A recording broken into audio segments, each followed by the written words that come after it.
제가 이 나이까지 살면서 제일 잘한 일이 뭔지 아세요? 바로 남편을 만나 결혼한 일입니다. 제가 평생 살면서 받아야 하는 복을 남편 복으로 몰아서 받은 것 같습니다. 제가 지금까지 정말 많은 사람들을 얕게 또는 깊게 만나봤지만 저희 남편만큼 성품 좋고 마음 넓은 사람은 본 적이 없습니다.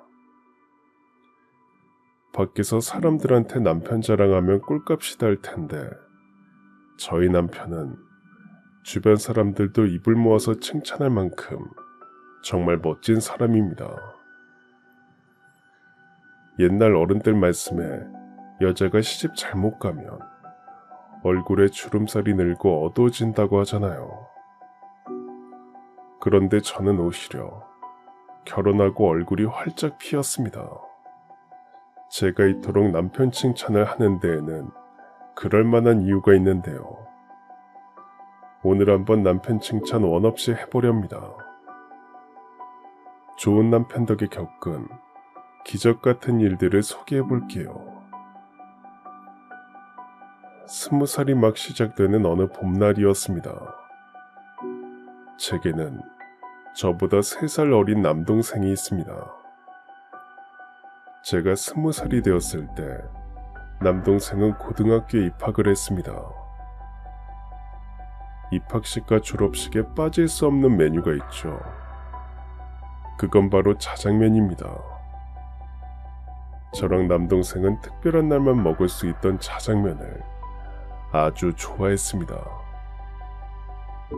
그날도 동생 입학식을 구경 갔다가 가족들과 중국집으로 향했습니다.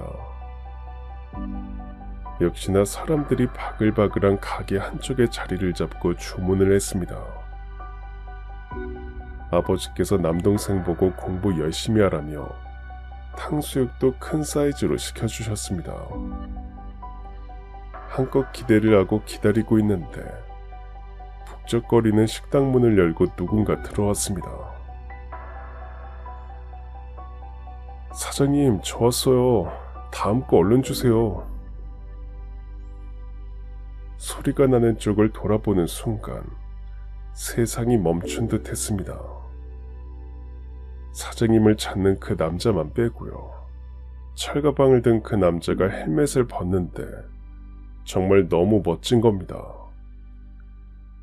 제 20년 인생에 그토록 멋진 사람은 본 적이 없었습니다. 주변에 있던 사람들은 보이지도 않고 아무 소리도 안 들리고 머릿속에 마치 종이 댕댕 울리는 것 같았습니다. 잘생기기도 했지만 그것보다는 사람이 참 반짝였습니다. 어떻게 사람이 이토록 반짝이나 신기할 정도였습니다. 그날 제가 참 좋아하는 짜장면이 코로 들어가는지 입으로 들어가는지 모르게 먹었던 것 같습니다. 식당에 들어왔다가 금방 나가버린 그 남자가 또 들어오지는 않을까 문만 보느라 바빴거든요. 그날 이후 저는 그 중국집을 참새가 방앗간 가듯이 갔습니다. 제가 그때 고모가 하시는 옷가게에서 일을 했거든요. 출퇴근할 때 꼭 그 중국집을 지나서 갔습니다. 빙 돌아가야 하는 길이었는데도 말이죠. 중국집 앞에서는 걸음이 느려졌습니다. 혹시나 그 남자가 있을까 싶어서요. 어떤 날은 있고 어떤 날은 없었습니다. 1분도 안 되는 짧은 시간이었고 눈을 마주친 것도 아니었지만 그렇게 보는 것만으로도 그냥 좋더라고요. 그리고 한 달에 2번 정도는 중국집에 가서 짜장면을 먹었습니다. 같이 갈 사람도 없어서 혼자 가서 먹었습니다. 제가 식당 가서 혼자 밥을 먹게 될 줄은 정말 몰랐습니다. 그런 거 정말 부끄러워하거든요. 그런데 그때는 사랑에 눈이 멀어 부끄러운 것도 모르고 혼자서 짜장면을 먹었습니다. 그러길 3개월이 지난 어느 날, 20살이라는 어린 나이에 찾아온 첫사랑에 아무 티도 못 내던 어느 날, 그 남자가 먼저 말을 걸어왔습니다. 아니, 사실은 아무 말도 안 했습니다. 아무 말도 안 하고 짜장면 2그릇을 들고 오더니 저한테 한 그릇을 주고 다른 한 그릇은 자기가 먹더라고요. 제 앞에 앉아서요. 당황스러웠지만 부끄러워서 얼굴만 빨갛게 된 채로 그냥 짜장면만 먹었습니다. 그게 저랑 제 남편의 시작이었습니다. 그날 이후 짜장면을 함께 먹던 저희는 나가서 커피도 같이 마시고 설렁탕도 먹고 삼겹살도 먹고 돈가스도 먹고 빵도 먹고 술도 먹는 그런 사이가 되었습니다.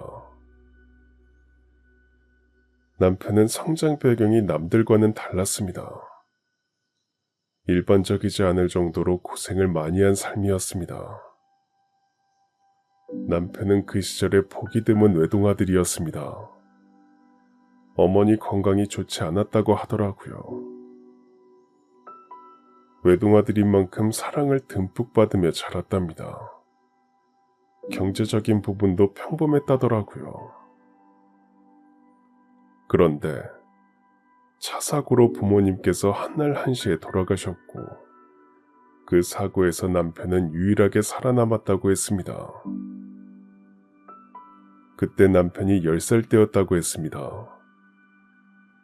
부모님이 돌아가시고 큰아버지 댁에서 살게 된 남편은 말 그대로 눈칫밥 생활을 했다고 했습니다. 사촌형들한테 괴롭힘을 당하고 큰아버지와 큰어머니께 무시를 당하며 생활했다더군요. 어느 정도였냐면 밥을 굽는 날도 허다하게 있었답니다. 잡동사니 쌓아둔 창고방에서 생활을 했고요. 하루라도 빨리 독립을 하고 싶어서 16살 때부터 신문 배달을 하면서 돈을 벌었답니다. 하지만 그렇게 힘들게 번 돈마저도 사촌형들한테 빼앗긴 적이 많았다더라고요. 그 좁은 창고방에 꽁꽁 숨겨놓으면 형들이 어떻게 알고 가져갔다고 했습니다. 그렇게 버티고 또 버티고 꼬박 10년을 버틴 남편은 고등학교를 졸업하고 바로 독립을 했고, 중학생 때부터 친하게 지낸 친구네 집에서 생활을 했다고 했습니다. 일용직도 하고 자전거 타고 배달 일도 하면서 그렇게 시간을 보내다가 군대에 다녀오고, 다녀온 뒤로 줄곧 중국집에서 일을 하다가 저를 만나게 된 거였죠. 험하다면 험한 인생, 고생을 많이 하며 살아왔는데도 남편은 참 밝고 긍정적인 사람이었습니다. 제가 남편을 처음 봤을 때 참 빛났다고 했잖아요. 물론 멋있어서 빛이 나기도 했지만 다른 면으로 반짝였습니다. 눈이 참 총명하고 열정이 넘치고 자신감이 있는 사람이었거든요. 아마 꿈이 있어서 그랬나 봅니다. 언젠가는 잘 될 거라는 확신이 있었고, 열심히 인생을 살아갈 의지가 있었고, 좋은 가정을 이루고 행복한 삶을 살고 싶다는 꿈이 있는 사람이었습니다. 반면에 저는 그냥 흘러가는 대로 사는 사람이었거든요. 꿈 많고 열정 많고 포부 큰 남편을 보며 저도 더 괜찮은 사람이 되고 싶었습니다. 학창시절에도 읽지 않던 책을 읽기 시작했고, 남편과 함께 행복한 미래를 꿈꾸게 되었습니다. 그렇게 어리다면 어린 나이에 남편과 살림을 차리게 되었고, 저희 부부는 참 열심히 살았습니다. 남편은 여전히 철가방을 들고 배달 일을 했습니다. 저도 고모 가게에서 일하면서 돈을 벌었고요.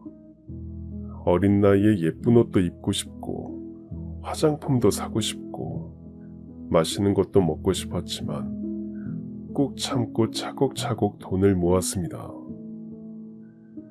좀 속상한 날도 있었지만 후회되지는 않습니다. 그렇게 아낀 덕에 결혼하고 3년 만에 가게를 차릴 수 있었거든요. 물론 남편의 좋은 성품 덕을 좀 보기는 했지만요.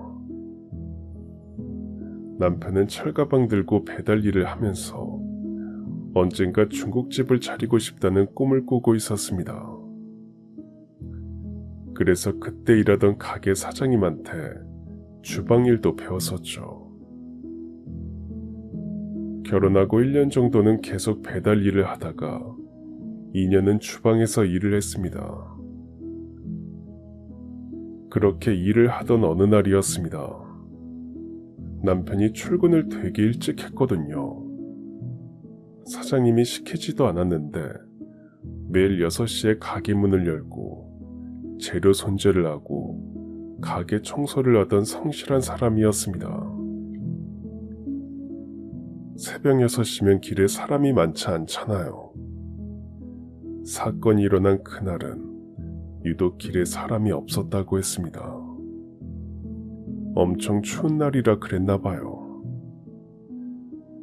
그런데 저 멀리서 한 중년의 남자가 걸어오는데 비틀거리면서 걸어오더랍니다. 마치 술에 취한 것처럼 말이죠. 이 시간까지 술을 먹었나 생각하면서 지나치는데 그 남자가 비틀대며 남편 앞에 서서 도와달라고 중얼거리더랍니다. 그 순간 이 사람 술에 취한 게 아니구나 싶더랍니다. 50대 정도 되어 보이는 남자였는데 차림새가 엄청 멀끔했고 술 냄새도 안 나더래요. 어딘가 잘못되었구나 생각한 남편은 고민도 하지 않고 그 남자를 등에 업었다고 했습니다. 그때가 벌써 거의 40년 전인데 그때는 핸드폰도 없었고 길에 택시도 많지 않았습니다. 그래서 남편은 그 남자를 등에 업고 병원으로 달려갔다고 했습니다. 중년의 남성은 그 사이에 정신을 잃어서 몸에 힘이 하나도 안 들어가고 축 처져 있었다더라고요. 남편은 정말 큰일 나는 줄 알고 있는 힘을 다해서 달렸다고 했습니다. 1km 좀 안 되는 거리에 응급실을 운영하는 병원이 있어서 천만다행이었다고 하더라고요. 병원에 간 남성은 다행히 금방 정신이 돌아왔고 곧 그의 가족들이 와서 상황이 마무리되었다고 했습니다. 남자는 볼 일이 있어서 새벽같이 나왔다가 미끄러운 길에 넘어졌는데 그때 뇌에 출혈이 생겨서 그랬다고 하더라고요. 그런데 신기한 건 이 다음부터였습니다. 글쎄 남편이 구해준 그 남자가 저희 동네에서 알아주는 부자라고 하더라고요. 그것도 건물 부자요. 저희 동네에만 상가를 3채를 갖고 있었습니다.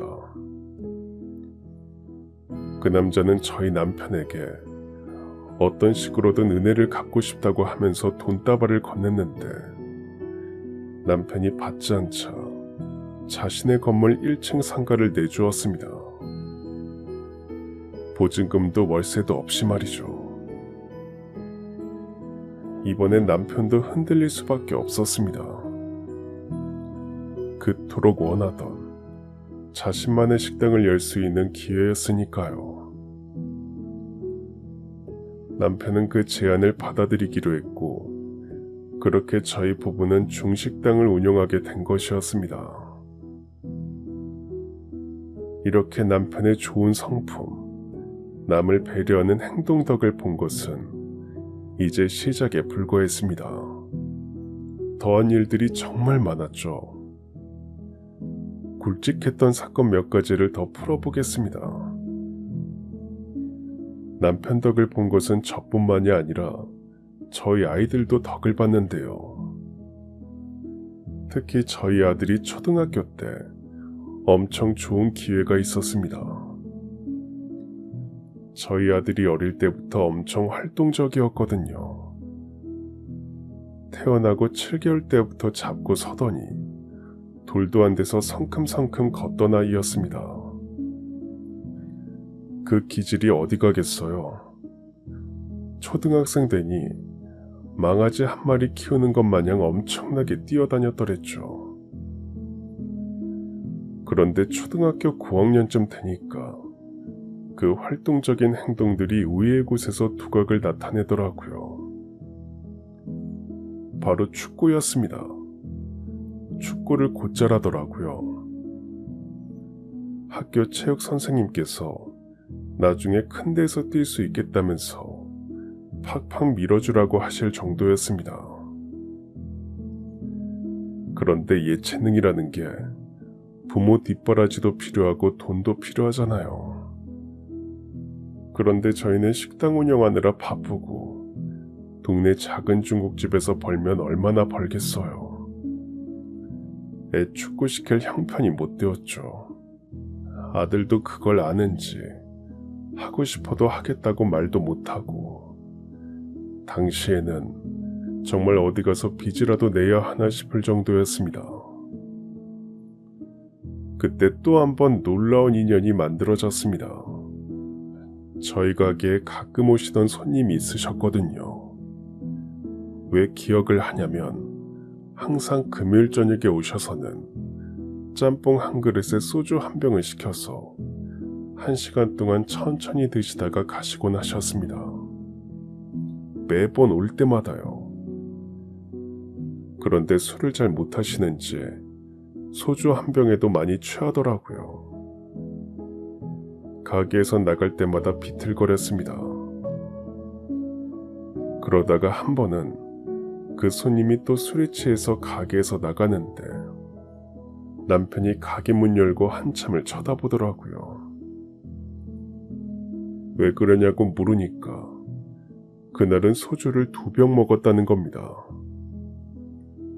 아무래도 불안하다면서 남편이 그 손님을 쫓아나갔고 남편은 또 한 번 사람 목숨을 구하게 되었습니다. 그 손님이 인도 끝에 가만히 서 있다가 트럭 달려오는 거 보고 몸을 날리더래요. 남편이 식겁해서 남자를 끌어당겼고 그 때문에 팔꿈치며 등이며 다 까졌지만 기적적으로 남자의 목숨을 구했습니다. 아내가 바람나서 집을 나가버려서 더 이상 살기 싫어서 죽으려고 했다더라고요. 남편이 정신 차리라며 다그쳤고 남자는 이제라도 잘 살아보겠다고 감사하다는 인사를 했습니다. 그 이후에도 종종 가게에 찾아오면 근황을 들려주었고요. 비록 아내를 잃었지만 점점 밝아지는 모습이 참 보기 좋았습니다. 그렇게 인연을 이어가던 어느 날 남자가 가게에 온 금요일 밤이었습니다. 그날 아들이 가게에 있었는데 마침 손님이 별로 없어서 가게 한쪽에 아들 앉혀놓고 진지하게 대화를 나눴습니다. 축구하고 싶지 않아? 괜찮아요. 안 해도 돼요. 돈 많이 들잖아요. 저 진짜 괜찮아요. 그런데 그 남자분께서 저희 대화를 들었는지 저한테 와서 조심스럽게 말을 하더라고요. 무슨 얘기를 하고 있었냐고요. 그래서 그냥 별 생각 없이 아들이 축구를 좀 하는데 집에서 보태줄 형편이 안 되어서 어떻게 하면 좋을지 고민이 된다고 얘기했습니다. 그러니까 갑자기 남자가 눈을 반짝이더니 이렇게 말하는 겁니다. 드디어 제가 도와줄 일이 생겼네요. 제가 아드님 가르칠게요. 제가 한번 해보겠습니다. 남자 말이 어리둥절했습니다. 대체 무슨 수로 도와준다는 건가 싶었는데 글쎄 그 남자가 축구 코치더라고요. 그렇게 인연이 닿을 줄 누가 알았겠습니까? 그 덕에 아들은 그토록 원하던 축구를 배울 수 있었고 대회도 몇 번 나가고 실력도 꽤 좋았습니다. 축구 선수를 하려다가 아들이 중학생 때 육상 쪽으로 가면서 체대 가고 지금은 교수까지 하게 되었죠. 아무튼 그때도 남편이 그 남자 목숨을 구해주지 않았다면 아마 아들은 운동을 못했을 겁니다. 참 신기한 인연이었죠. 그렇다고 해서 남편이 이런 선행을 베풀고 남을 챙겨주는 게 뭔가를 얻기 위한 목적으로 한 건 아니었습니다. 그냥 본성이 착한 사람이었습니다. 사실 가끔은 그 착한 마음이 답답하다고 여겨진 적도 있었습니다. 특히 저희 형편도 넉넉하지 않은데 남한테 베푸는 모습을 볼 때면 저도 모르게 서운한 감정이 생기기도 했죠. 그게 다 나중에 저희한테 또는 저희 자식한테 돌아올 텐데 그땐 당장 오늘 내일 먹고 사는 게 바빠서 늘 그렇게 멀리까지 볼 줄은 몰랐습니다. 식당에 가끔 돈 안 내고 가는 사람들이 있었습니다. 노숙자들이었죠. 노숙자들이 가게에 들어오면 딱 티가 납니다. 행색도 그렇지만 과하게 눈치를 많이 보고 먹는 것도 허겁지겁 먹거든요. 노숙자들이 몇 번 돈 안 내고 간 적이 있어서 저는 노숙자들 들어오면 안 받고 싶었는데 남편이 그냥 식사 드리자고 하더라고요. 우리는 밥 한 그릇 내어드리는 거 어렵지 않잖아. 하지만 그 사람들은 그 밥 한 그릇이 너무 귀할 거야. 얼마나 배고프시겠어요. 아마 엄청 고민하고 들어오시는 거일 텐데 그냥 드려요. 한 달에 한 번 정도 꼭 그런 노숙자 손님이 왔었는데 그때마다 남편 말대로 그냥 식사를 드렸습니다. 남편은 바쁜 점심시간에도 가게 문을 닫으려는 순간에도 언제나 그 사람들을 받아주었죠. 처음엔 불편했던 저도 나중에는 그러려니 하고 노숙자 손님들을 받아주었습니다. 그러니까 그 사람들이 다시 찾아오더라고요. 이번엔 무전 취식이 아니라 정당하게 돈을 내고 먹으면서 말이죠. 어떤 분들은 노숙자 티를 벗고 깔끔해져서 오는 경우도 있었습니다. 저희 가게에서 밥 먹고 정신 차렸다면서 말이에요. 그러면서 그 전에 먹었던 음식값까지 지불하고 가기도 했습니다. 그런 거 보면 참 신기하더라고요. 저희는 그저 식사 한 끼를 제공했을 뿐인데 누군가에겐 그게 인생의 전환점이 되었으니까요. 무전 취식을 한 것은 노숙자뿐만이 아니었습니다. 또 다른 사람이 있었는데 제가 아직도 그 손님들을 잊지를 못합니다. 정신없는 점심 장사를 마치고 숨 좀 돌리고 있는데 한 여자와 남자아이가 들어왔습니다. 그때 저희 애들이 8살, 6살이었는데 딱 그 정도 또래의 아이라서 더 눈에 들어왔습니다. 그리고 또 눈에 띄었던 건 여자가 굉장히 앳돼 보였기 때문입니다.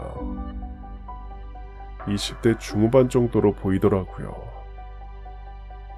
갓 20살의 애를 낳았나 속으로 생각했죠. 아이와 마주 앉은 여자는 한참 동안 메뉴판을 바라봤습니다. 작은 지갑을 꺼내서 들여다보기도 했고요. 그제서야 두 사람의 차림새가 눈에 들어왔습니다. 여자는 보풀이 잔뜩 일어난 가디건에 계절과 맞지 않는 슬리퍼, 끝이 뜯어졌는지 깨맨 자국이 있는 치마를 입고 있었습니다. 아들은 그나마 멀끔했는데 상의는 너무 작고 하의는 너무 큰 게 물려 입은 옷 같았습니다. 그 시절엔 다들 힘들었으니 젊은 엄마가 애 키우기 힘들겠다 생각하고 말았는데 곧이어 여자가 조심스럽게 주문을 했습니다. 혹시 짜장면 한 그릇도 되나요? 아무래도 돈이 넉넉하지 않은 모양이었습니다. 저는 짜장 한 그릇도 된다고 말하고 주방에 있던 남편한테 전달을 했습니다.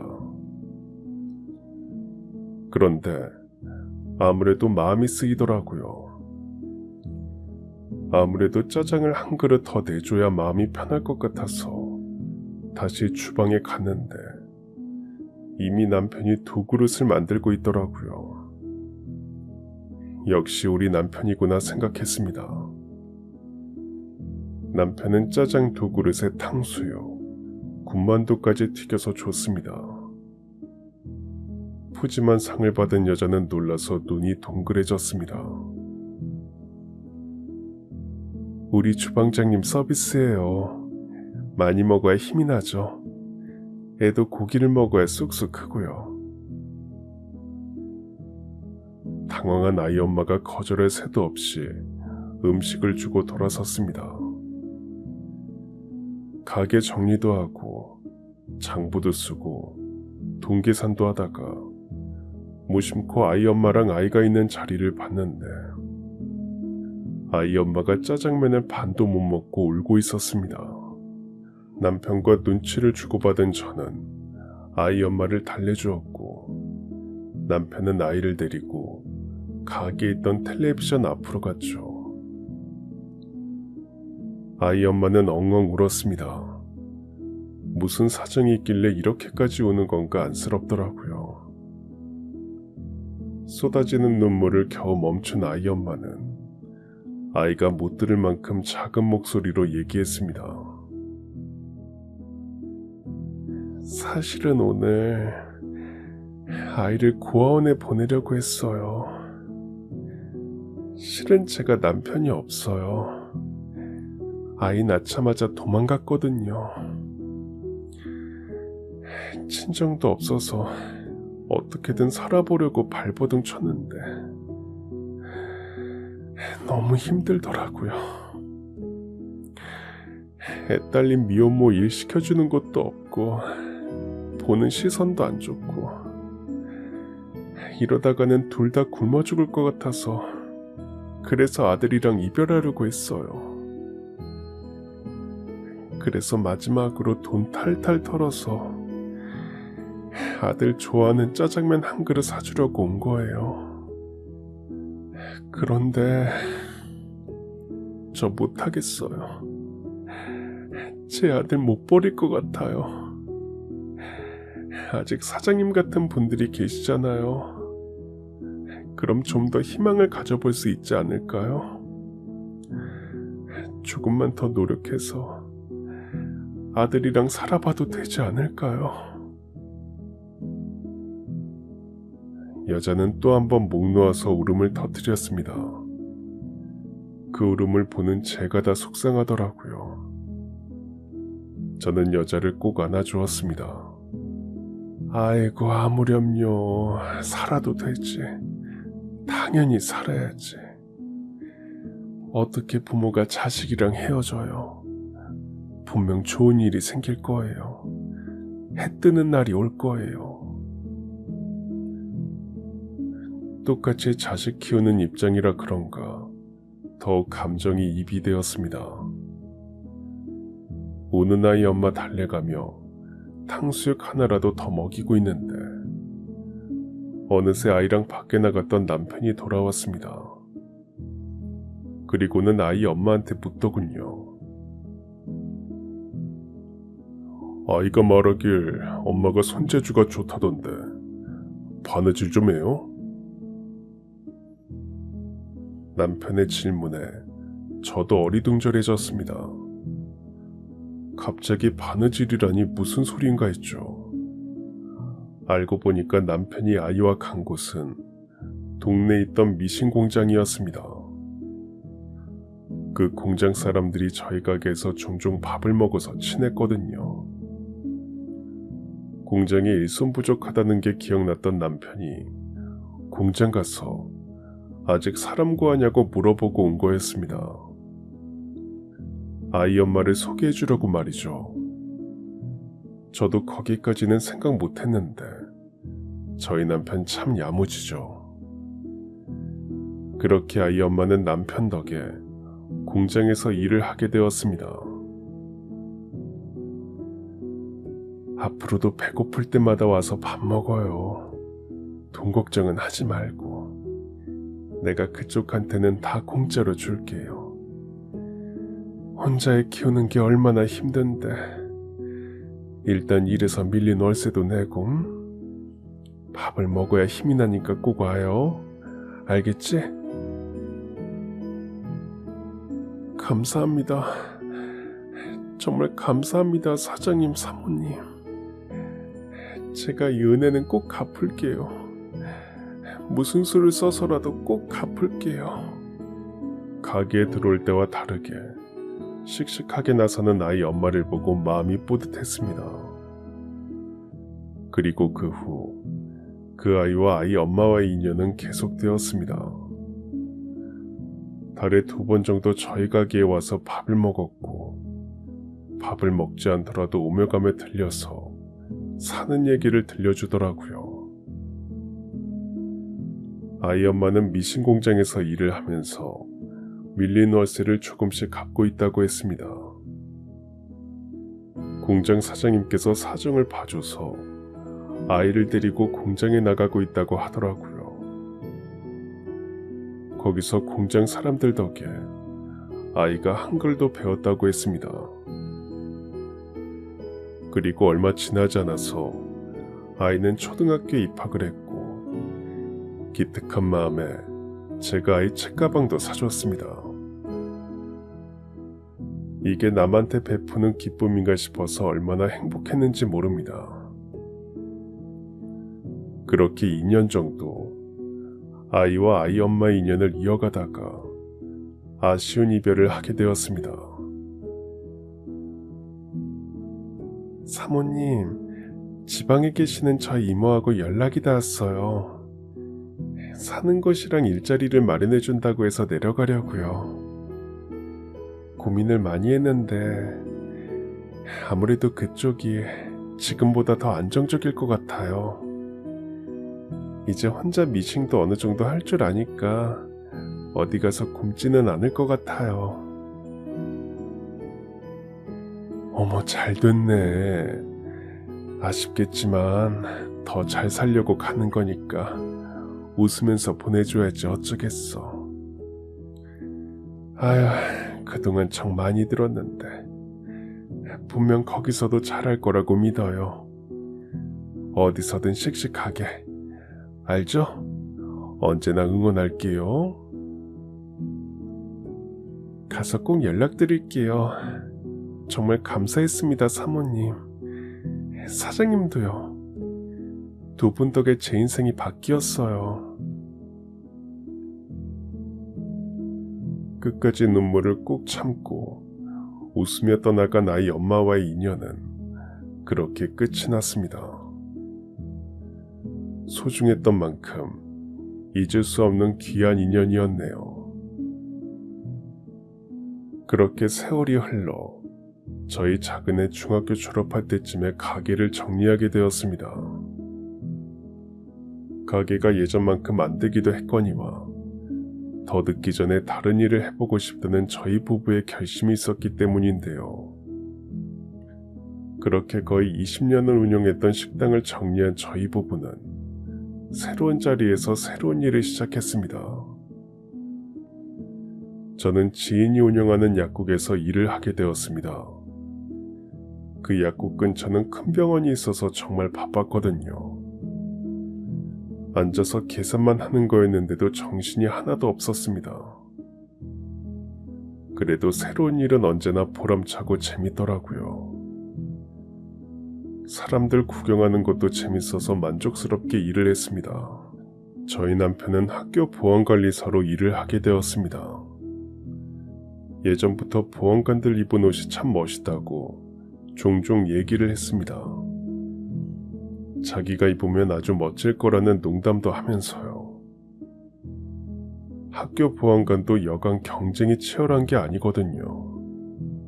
경력이 있던 남편 친구한테 조언을 얻은 덕분인지 합격을 하게 되었고 멋진 보안관 옷을 입게 되었습니다. 그렇게 각자의 자리에서 열심히 살면서도 참 많은 일이 있었습니다. 남편이 열사병으로 쓰러져가는 아이를 구한 적도 있었고, 저희 동네에 상습적으로 오던 도둑을 잡아서 표창장을 받기도 했고, 남편이랑 저는 주말에 요양원 봉사까지 시작하게 되었습니다. 사람이 나이가 들면 고집이 세지고 욕심도 많아진다고 하는데 저희 남편은 전혀 그렇지 않았습니다. 오히려 사람이 더 좋아졌죠. 그렇게 훌륭한 남편하고 살고 애들도 독립해서 자기 할 일 잘하고 사니까 이제 걱정할 것 하나도 없겠구나 생각했습니다. 속 편할 일만 있겠다 싶었죠. 그런데 웬걸요. 전혀 예상하지 못한 문제가 있었습니다. 그건 바로 제 친남동생이었습니다. 어릴 적 아버지가 사주시는 짜장면을 같이 먹던 제 남동생은 어릴 때부터 애가 참 착했습니다. 가끔은 누나로서 답답할 정도로 착한 아이였습니다. 어느 정도였냐면 제가 어릴 때 장난으로 동생이 먹던 과자를 한 입에 다 먹어버린 적이 있는데 뭐라고 하지도 못하고 조용히 눈물만 뚝뚝 흘리더라고요. 그래서 미안하다니까 이 바보가 괜찮다는 겁니다. 고작 6살짜리가요. 그때부터 미련할 정도로 착한 성격을 알아봤습니다. 크면서도 부모님 속 한 번 썩힌 적이 없고 반항도 한 번 안 해보고 자랐습니다. 거짓말도 안 하고 저한테 대들지도 않고 순애도 그런 순둥이가 없었습니다. 어릴 때는 그런 착한 심성이 마냥 귀여웠는데 커가면서는 슬슬 불안해지더라고요. 저렇게 착해서 사회생활을 어떻게 하려고 하나 걱정되어서 말이죠. 고등학교를 졸업한 동생은 저희 아버지 지인분이 하시는 회사에서 일을 하기 시작했고 의외로 사회에 잘 적응을 했습니다. 그리고 또 군대 다녀오니까 강단도 좀 생긴 것 같고 눈에 힘도 좀 들어간 것 같고 그렇더라고요. 다행이다 생각했죠. 그러다가 중학생 때 동창이었던 여자애랑 결혼을 했습니다. 우리 올케가 사람이 진짜 좋습니다. 순한 남동생하고 다르게 성격이 되게 야무지거든요. 둘 다 순하면 걱정이 되었을 텐데 참 다행이었습니다. 결혼 후에 남동생은 사업장을 차리게 되었고 무난하게 일이 잘 되는 듯 했습니다. 결혼하고 10년 만에 좋은 아파트도 한 채 샀고 부족할 거 없이 잘 살았죠. 주머니에 돈이 차는데도 동생은 그저 착하고 순했습니다. 더 욕심 부리지도 않았고 과소비를 하지도 않았죠. 그러던 어느 날이었습니다. 제가 일을 하다가 잠깐 쉬는데 동생한테 전화가 왔습니다. 어쩐 일이야. 이 시간에 전화를 다 하고. 무슨 일 있어? 누나 혹시 돈 좀 있어? 제 동생이 착하긴 하지만 울보는 아니거든요. 그런데 얘가 나이 먹고 훌쩍거리면서 돈 있냐고 물어보는 겁니다.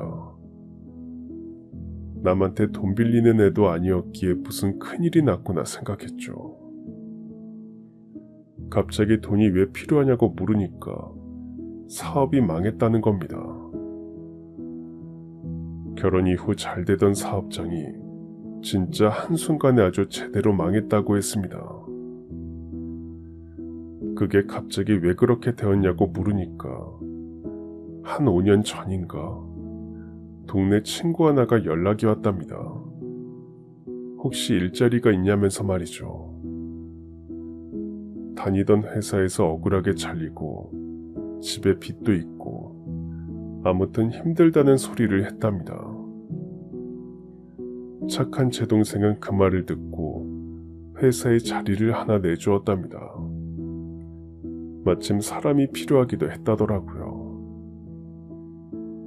그런데 그 친구의 속내는 아주 검다 못해 쾌쾌했습니다. 제 동생 모르게 뒤로 돈을 엄청 빼돌렸더라고요. 다른 직원이랑 손을 잡고 횡령을 했다는 겁니다. 그맘때 저희 올케가 아파서 수술을 했거든요. 그것 때문에 한 석 달 정도 동생이 회사에 신경을 잘 못 썼는데 그 나쁜 인간들이 제 동생 정신없는 틈을 타서 회사를 아주 말아먹은 겁니다. 저희 동생이 얼마나 열심히 일을 했는지 알았기에 더 속상했습니다. 동생은 어떻게든 회사를 다시 일으키고 싶어 했지만 구멍난 돈을 메우는 게 급했습니다. 동생 친구랑 작당 모의한 그 나쁜 직원이 다른 직원들 월급도 안 줬다더라고요.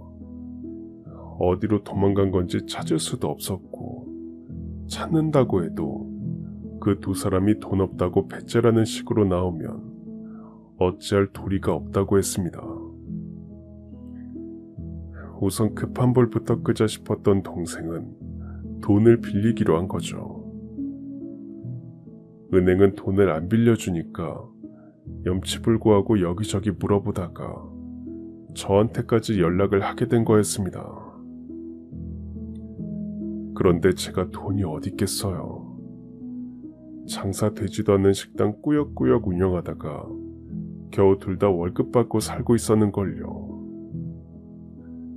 그동안 모아두었던 돈도 애들 결혼 자금으로 다 주고 없는 상황이었습니다. 동생이 급하게 필요한 돈이 3억 정도라고 하더라고요. 그만한 돈은 없었지만 혹시나 필요한 상황이 생기면 쓰려고 모아두었던 돈이 좀 있었습니다. 몇 천만 원 정도 되는 돈이었죠. 남편하고 상의해서 그거라도 빼서 동생한테 주기로 했습니다. 돈이야 또 벌고 또 모으면 되는 거니까요. 집에 있던 통장을 전부 다 들고 남편이 나갔습니다. 남편도 제 동생을 참 많이 아꼈거든요. 둘이 저 없이 보기도 할 정도로 친했습니다. 동생 얘기 듣고 남편이 저만큼이나 속상해해주고 어떻게든 도와주려고 해서 참 고마웠습니다. 저는 일을 하고 있었고 남편이 통장 들고 은행에 갔습니다. 그날 좀 일찍 퇴근을 했는데 남편한테 전화가 와 있었더라고요. 원래 저 일할 때는 남편이 전화를 안 하거든요. 은행에서 뭐가 잘 안 된 것가 싶어서 다시 전화를 했는데 핸드폰이 꺼져 있었습니다. 요즘엔 핸드폰이 워낙 잘 나오지만 그때만 해도 그냥 전화랑 문자만 겨우 하던 핸드폰이었거든요. 그마저도 남편 핸드폰은 험하게 달아서인지 걸핏하면 꺼졌습니다.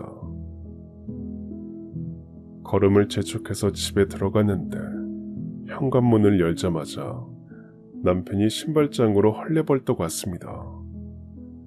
얼굴이 사색이 되어서 말이죠. 왜 그래요? 은행에서 무슨 일 있었어요? 돈이 너무 부족한가? 그래도 3천만 원 정도는 있을 텐데 출금이 안 된대요? 그게 아니라 이것 좀 봐요, 여보. 남편이 제게 보라고 내민 것은 통장이었습니다. 남편의 통장이었는데 되게 오래된 통장이었습니다.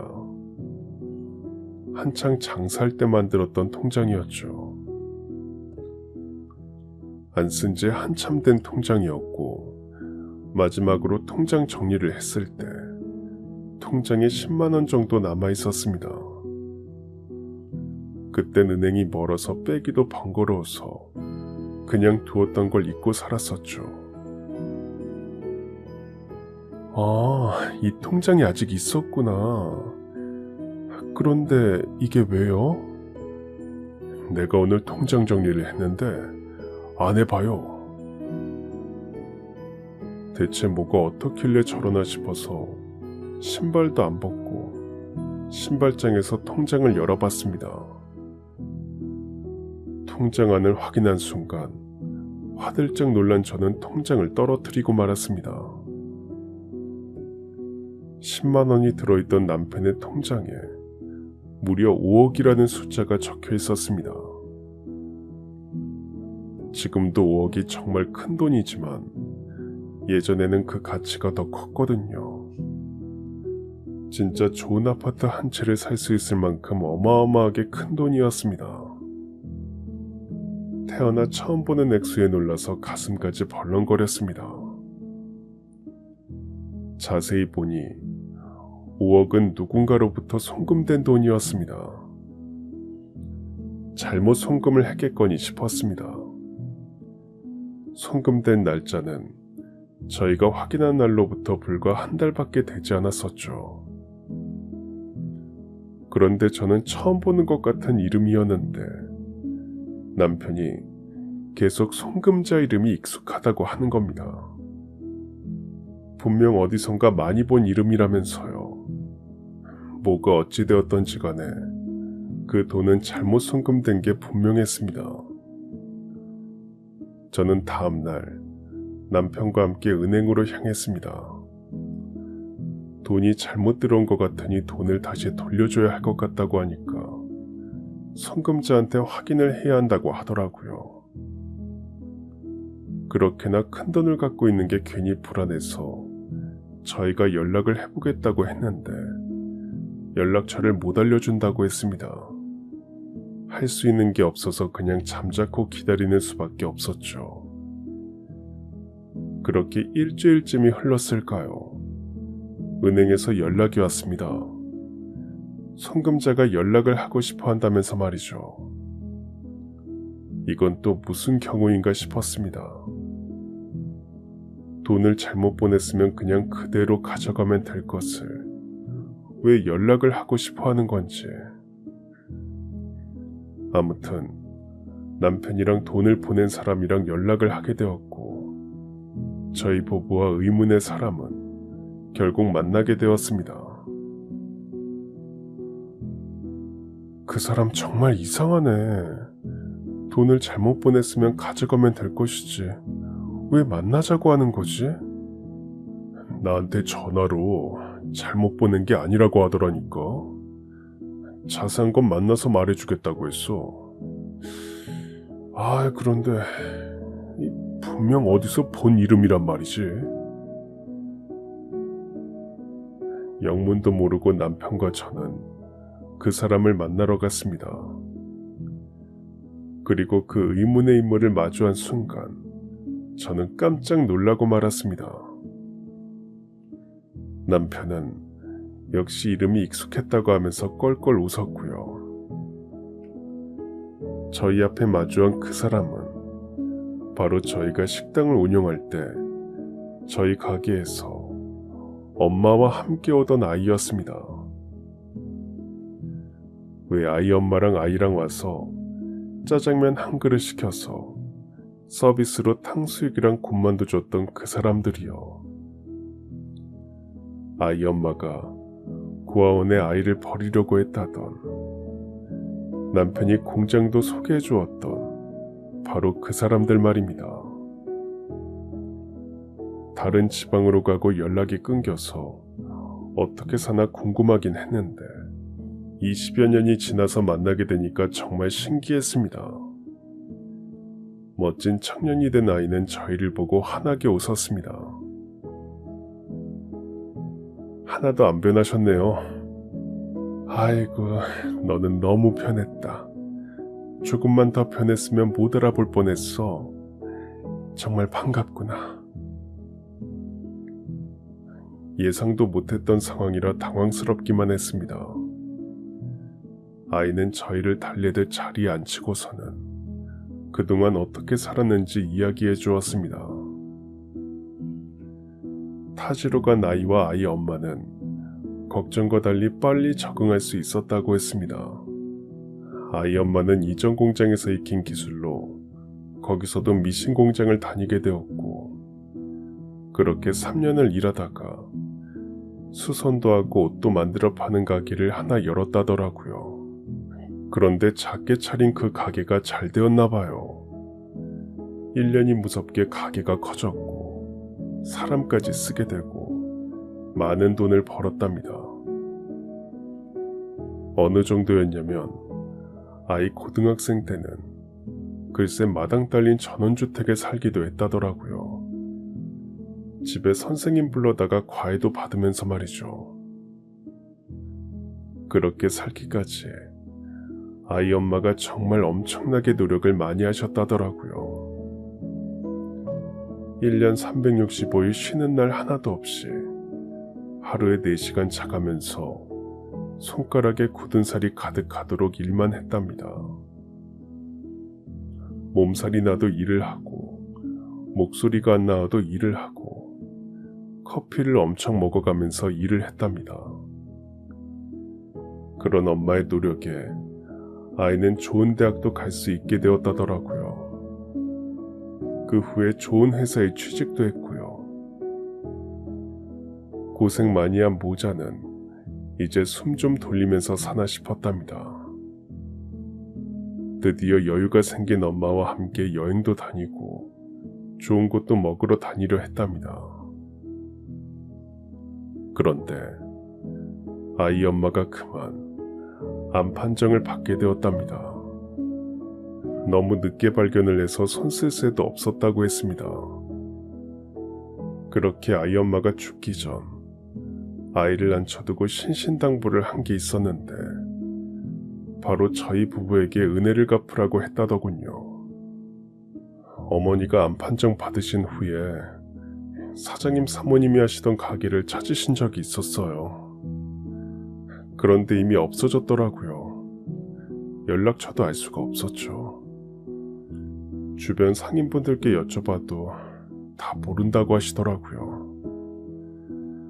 어머니께서 두 분에 대해 아시는 거라고는 사장님 계좌번호뿐이었어요.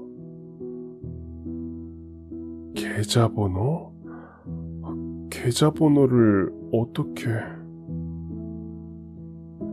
저희가 이사 가기 전에 사모님께서 알려주셨다고 하시더라고요.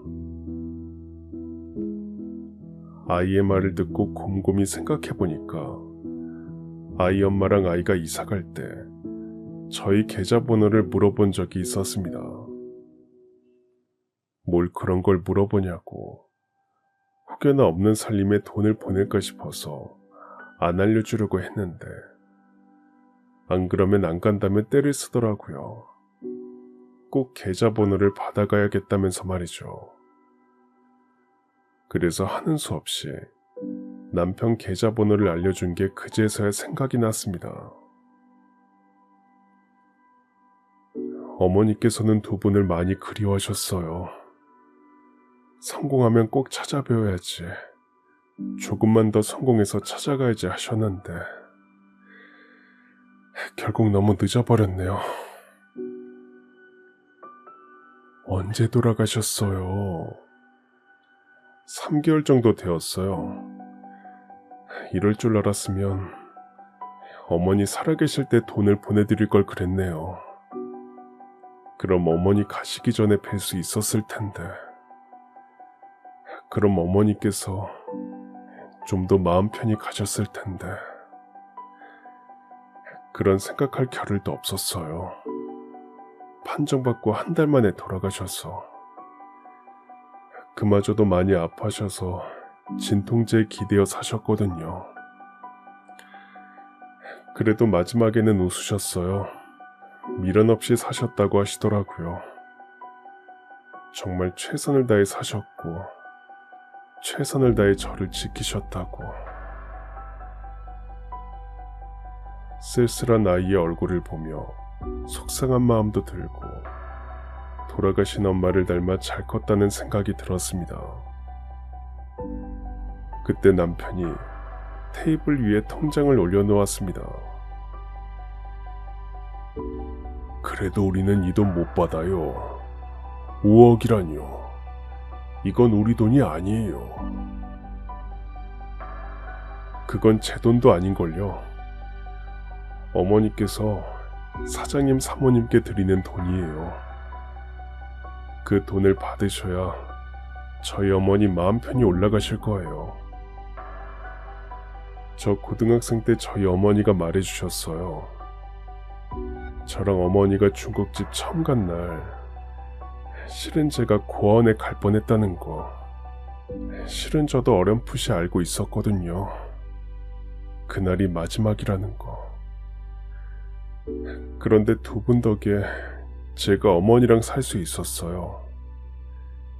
그 덕에 지금 이렇게 잘 살고 있고 저희 어머니도 제가 있었기에 더 이악 물고 노력하신 거예요. 두 분 아니었으면 이 돈도 없었을 거예요. 그러니 부디 사양 말고 받아주세요. 이 돈 받으실 자격 충분히 있으세요. 참 살다 별일이 다 있죠. 하늘에서 덜컥 5억이 떨어지다뇨.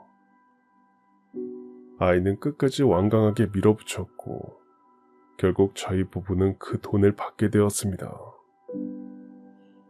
아이 엄마가 피땀 흘려 번 돈이니 귀하게 여기겠다고 하면서 말이죠. 그리고 그날 아이 엄마가 있는 납골당에 다녀갔습니다. 납골당에 있는 사진 속 아이의 엄마는 여전히 고왔습니다. 세월이 많이 흘렀는데도 처음 봤던 그 모습 그대로 사람이 참 단단하고 예뻤습니다. 조금만 더 빨리 만났으면 더 좋았을 걸 하는 아쉬움이 남았지만 정말 인연이라면 다음 생에 또 만나겠죠. 누릴 거 많은 세상을 빨리 등쳐버린 게 안타까워서 눈물을 훔쳐가며 인사를 하고 돌아왔습니다.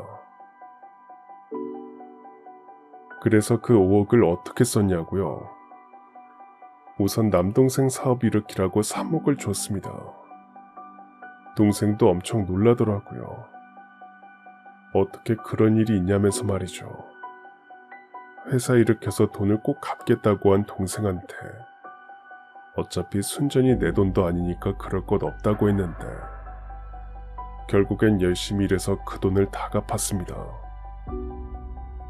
회사는 예전보다 더 잘 됐고 회사 돈 횡령한 그 나쁜 놈들도 나중에 잡았습니다. 시간이 걸리긴 했지만 잡아서 재판하고 결국 둘 다 감옥에 들어갔다고 하더라고요. 동생이 마음이 약해서 선처해주려고 했는데 다른 직원들이 선처는 무슨 선처냐며 동생보다 더 화냈다더라고요. 게다가 그렇게 횡령한 돈으로 도박치고 여기저기 또 사기를 쳤나 보더라고요. 담당 변호사도 악질이라고 봐주지 말라고 해서 남동생도 마음을 단단히 먹고 죗값을 치르게 했습니다. 다 인과응보입니다. 남동생한테 돈 빌려주고 남은 돈으로는 기부를 좀 했습니다. 보육원에 기부도 하고 요양원에 물품도 보내고 했습니다. 하늘에 먼저 간 아이 엄마의 노력이 더 좋은 일에 쓰였으면 하는 마음으로 열심히 나눴습니다. 세상을 살아가기 힘든 상황이 어려운 사람들에게 작은 보탬이 되었으면 하는 마음이었습니다. 그런데 이런 마음을 가진 사람은 저희 부부뿐만이 아니었습니다. 먼저 세상 떠난 엄마의 아들 있잖아요. 저희한테 돈을 보내준 그 아이는 갖은 풍파 속에서 자랐는데도 참 마음씨가 착하고 속이 옹골차고 야무진 아이였습니다. 저희가 기부하는 걸 보고 본인도 베풀고 살아야겠다면서 미혼모 센터에 기부를 했습니다. 그 후로 지금까지 저희 부부와 그 아이는 함께 계속해서 봉사를 다니고 있습니다. 어느새 식구가 늘어서 저희 애들도 가끔 봉사 같이 가고 그 아이도 결혼하고 아내랑 함께 같이 봉사 다니곤 했었죠. 성품 좋은 사람끼리 만나서 그런가 어째 결혼하고 더 잘 사는 것 같습니다. 착한 애들인데 복 많이 받아 아주 마땅하죠. 뭐 제가 대단히 잘하는 것은 없는 노인네지만 그래도 누군가를 도와줄 수 있다는 게 참 행복합니다. 아직까지는 팔다리 멀쩡하고 건강하거든요. 청소도 잘하고 밥도 잘하고 얘기도 잘 들어줍니다. 제 작은 손길이 사는 게 힘든 사람들한테 도움이 된다는 게 얼마나 뿌듯한 일인지 모릅니다. 이 재미를 알게 해준 남편한테 그저 고마울 뿐이고 남편도 저도 둘 다 오래오래 봉사를 같이 다니면 좋겠습니다. 그러기 위해 더 열심히 건강을 챙겨야겠네요. 오늘은 오랜만에 닭이나 삶아 먹어야겠습니다. 글을 마치며 마지막으로 하늘에서 보고 있을 정선씨, 참 고마워요. 아드님하고 같이 더 나은 세상을 위해서 좀 더 노력하다가 갈게요. 우리 다시 만나면 짜장면보다 더 맛있는 거 많이 먹어요. 그곳에선 더 건강하고 더 오래 행복합시다. 그럼 지금까지 사연 들어주셔서 감사합니다. 사연이 재밌으셨다면 구독과 좋아요 부탁드려요. 감사합니다. 안녕히 계세요.